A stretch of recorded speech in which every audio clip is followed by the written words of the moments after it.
సన్నబియ్యం, నూతన రేషన్ కార్డులు పంపిణీ లాంటి సంక్షేమ పథకాలు భారతదేశ చరిత్రలో నిలిచిపోతాయని రాష్ట్ర నీటి పారుదల, పౌర సరఫరాల శాఖ మంత్రి నలమాద ఉత్తమ్ కుమార్ రెడ్డి అన్నారు. మంగళవారం సూర్యాపేట జిల్లా హుజూర్ నగర్ పట్టణంలో కౌండిన్య ఫంక్షన్ హాల్లో హుజూర్ నగర్ నియోజకవర్గంలోని లబ్ధిదారులకి నూతన రేషన్ కార్డుల పంపిణీ కార్యక్రమాన్ని రాష్ట్ర ఎస్సీ, ఎస్టీ, మైనార్టీ, వయోవృద్ధులు, దివ్యాంగుల సంక్షేమ శాఖ మంత్రి, ఉమ్మడి నల్గొండ జిల్లా ఇన్ఛార్జి మంత్రి అడ్లూరు లక్ష్మణ్ కుమార్, జిల్లా కలెక్టర్ తేజస్ నందలాల్ పవార్లతో కలిసి ఆయన పాల్గొని మాట్లాడారు. సన్నబియ్యం పంపిణీ కార్యక్రమాన్ని హుజూర్నగర్ నియోజకవర్గం నుండి ప్రారంభించుకోవడం ఆనందదాయకమని ఆయన పేర్కొన్నారు. ఈ సందర్భంగా జరిగిన బహిరంగ సభలో మంత్రి ఉత్తమ్ కుమార్ రెడ్డి మాట్లాడుతూ తెల్ల రేషన్ కార్డుల పంపిణీ నిరంతర ప్రక్రియ అన్నారు. మంగళవారం రోజున హుజూర్నగర్ నియోజకవర్గ కేంద్రంలో ఉమ్మడి నల్గొండ జిల్లా ఇన్ఛార్జ్ మంత్రి అడ్లూరి లక్ష్మణ్ కుమార్ తో కలిసి ఆయన లబ్ధిదారులకు తెల్ల రేషన్ కార్డులు మంజూరు చేశారు. కోటాను కోట్లు ఖర్చు పెట్టి దొడ్డు బియ్యం పంపిణీ చేసినా ప్రజలు వినియోగించుకునేందుకు అయిష్టత చూపడంతో అవి పక్కదోవ పట్టాయన్నారు. ప్రజాభీష్టానికి అనుగుణంగా ముఖ్యమంత్రి రేవంత్ రెడ్డి ఉప ముఖ్యమంత్రి మల్లు భట్టి విక్రమార్కతో సహా మంత్రివర్గ సమిష్టి నిర్ణయంతో సన్నబియ్యం పంపిణీ కార్యక్రమాన్ని ప్రారంభించామన్నారు. స్వతంత్ర భారతదేశంలోనే సన్నబియ్యాన్ని ఉచితంగా పేదలకు అందిస్తున్న ఏకైక రాష్ట్రం తెలంగాణ మాత్రమేనని ఆయన పేర్కొన్నారు.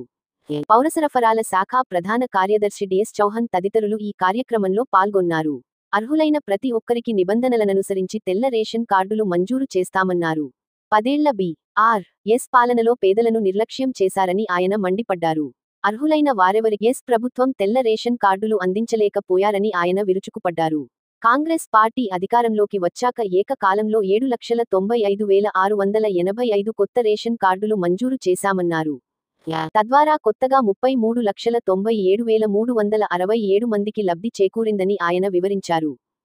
కాంగ్రెస్ పార్టీ ప్రభుత్వం అధికారంలోకి వచ్చే నాటికి 89 లక్షల కార్డులతో 2.81 కోట్ల మంది లబ్ధిదారులు ఉండగా ప్రస్తుత ప్రభుత్వ హయాంలో ఆ సంఖ్య 3,78,367 మందికి చేరిందన్నారు.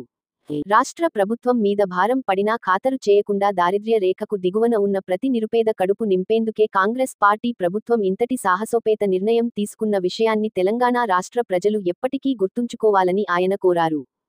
హుజూర్నగర్ నియోజకవర్గం కాంగ్రెస్ పార్టీకి కంచుకోటలాగా మారిందన్నారు. మొన్నటి లోకసభ ఎన్నికల్లో యావత్ భారతదేశంలోనే హుజూర్నగర్ నియోజకవర్గంలో 1,00,000 ఓట్లు సాధించి సరికొత్త రికార్డు నమోదు చేసుకుందని ఆయన చెప్పారు. కాంగ్రెస్ పార్టీకి, ప్రభుత్వానికి కార్యకర్తలే మూలస్తంభాలన్నారు. ఎత్తిపోతల పథకాలతో హుజూర్నగర్, కోదాడ నియోజకవర్గాలను సస్యశ్యామలం చేస్తామన్నారు. 18 ఏళ్ల తరువాత జులై నెలలో నాగార్జునసాగర్ డ్యాం గేట్లు ఎత్తి నీళ్లు దిగువకు విడుదల చేశామన్నారు. సాగర్ ఆయకట్టు రైతాంగం ఆశీర్వాదాలతోటే తాను 6 సార్లు శాసనసభ